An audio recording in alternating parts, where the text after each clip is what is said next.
प्रिय मित्रों, आपने आई लव यू, प्यार, प्रेम, ये सब शब्द कहीं न कहीं कभी न कभी बोले होंगे, महसूस किए होंगे। लेकिन ये जो एहसास है प्यार का, ये पूरी तरह सच्चा आप महसूस करेंगे मेरी कहानी प्यार का एहसास में। तो आइए सुनिए कहानी प्यार का एहसास। अनुराग गुप्ता उर्फ अनु मात्र 8 साल की उम्र से किसी को भी आंसू बहाते देखता तब उसे अजीब सा महसूस होने लगता। आंसू बहाने पर कैसा लगता है इसका उसे अभी तक एहसास नहीं था। अपनी हमउम्र अनुराधा को कई बार रोते हुए देखना उसे बहुत बुरा लगता है। यह सोचते कि आखिर रोने वाले को कैसा लगता होगा। अनुराधा को रोते हुए देख अनुराग बहुत दुखी होता रहता है। आखिर धीरे धीरे अनुराधा यानी राधा के आंसुओं का राज भी खुलने लगा। समझ में आने लगा उसके आंसुओं का कारण उसके अपने बाबूजी यानी पिताजी उसकी अम्मा को लगभग रोज ही रुलाते रहे। अब अनु को उन पर बहुत गुस्सा आता। जब भी राधा या उसकी अम्मा को रोते हुए देखता, राधा की अम्मा अपने बच्चों के समान ही अन्नू को भी बहुत प्यार करती। जब जब राधा के बाबूजी शहर जाते, वह अन्नू को खाने पर बुलाती और अपने बच्चों के साथ बैठाकर बड़े प्यार और मनोहार से मालवी व्यंजन परोसती जो उसे बहुत पसंद आते। बारिश के मौसम में बादल देख अम्मा अनु को छाता देकर राधा को स्कूल से ले आने को कहती। वह बड़े उत्साह से इसके लिए पहले से ही तैयार रहता। बारिश से राधा को बचाने के प्रयास में खुद पूरी तरह भीगना उसे बहुत भाता। राधा अपनी अम्मा की तरह मासूम गोल चेहरा लिए पर पिता की तरह गहरा सांवलापन लिए थी। उन्हीं दिनों अन्नू अक्सर सामने ही रहने वाले दोस्त हुकुमचंद के घर जाया करता था। उसकी माँ यानी काकी से भूत चुड़ैल के किस्से बड़े चाव से सुनता जो उसे बहुत डरावने और रोमांचक लगते। कभी कभी बकरी के दूध की चाय भी काकी उसे पिलाती जिसका स्वाद और गंध आज भी उसे याद है। काकी अन्नू के मन को अच्छे से समझती थी और वह बातों बातों में अन्नू के मन के सारे राज जान चुकी थी। अन्नू और काकी में बहुत अच्छी दोस्ती जो हो गई थी। काकी की बातों और किस्सों ने अन्नू को कुछ ही दिनों में अपनी उम्र से भी अधिक समझदार बना दिया। एक दिन अन्नू ने देखा माँ घर का सारा सामान समेटकर टाट के बोरों में बांध रही है और पिताजी सारे बिस्तर बांध रहे हैं। माँ से पूछने पर मालूम चला पिताजी का तबादला हो गया है, हम दूसरे गांव जा रहे हैं। अन्नू सीधा दौड़कर राधा के घर पहुंच गया। वहां देखा राधा के बाबूजी उसकी अम्मा पर बहुत गुस्से में चिल्ला रहे हैं। राधा डरी सहमी रो रही है।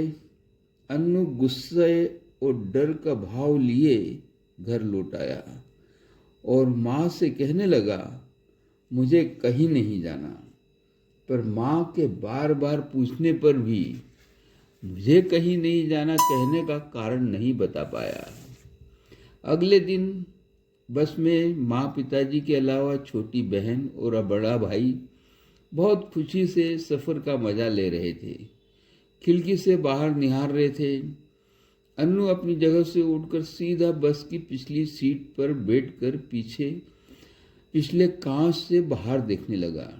नए पुराने मकानों को तेजी से पीछे छोड़ती हुई बस सरपट भाग रही थी।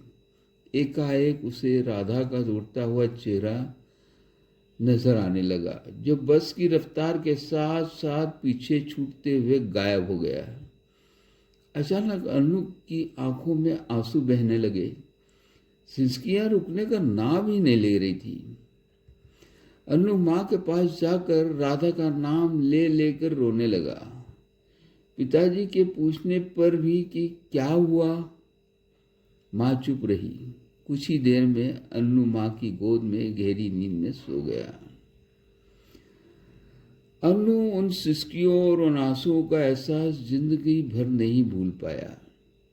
वह अनमोल एहसास उसे हमेशा राधा की याद दिलाता रहा, आज तक। वो आंसू मेरे दिल की जुबान थे, ये बात उसके मन में बस गई हमेशा के लिए। वह उन्हीं आंसुओं के लिए बरसों से तड़पता रहा है।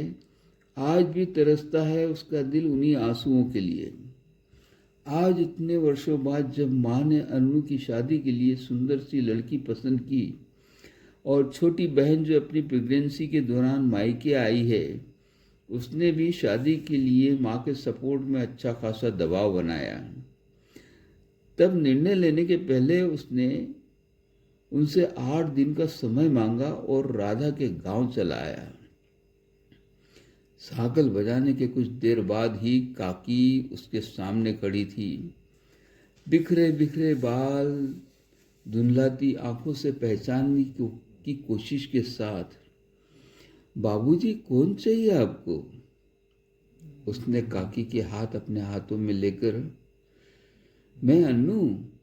काकी भाव विभोर हो उसे देखने लगी। अंदर दीवार पर काका की तस्वीर पुराने सूखे फूलों की माला के साथ लगी थी। दुखी हो कहने लगी, तेरा दोस्त हुकुम लुगाई का गुलाम माँ को अकेला छोड़कर शहर भाग गया रे।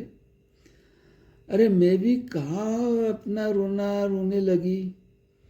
अच्छा आपने सुना?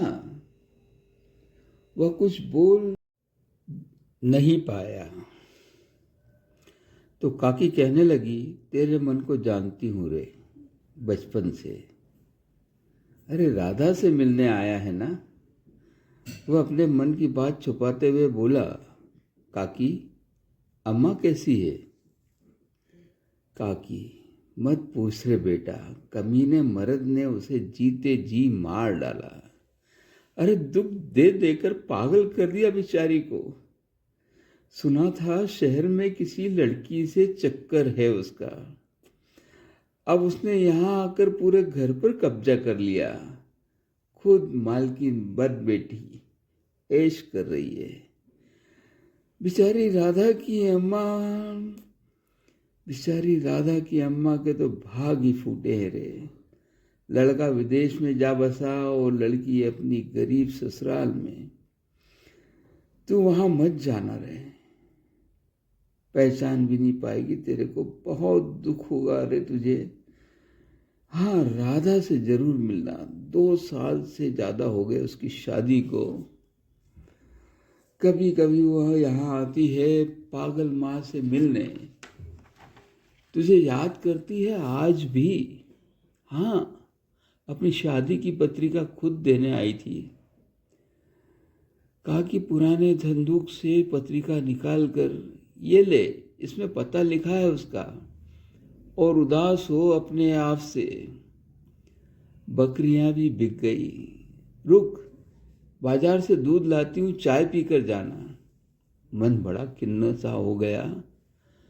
वो काकी के हाथ में 10,000 रुपये थमाते हुए, ये रखो बकरी ले आना, फिर आऊँगा चाय पीने बकरी के दूध की। और निकल पड़ता है राधा के पते पर।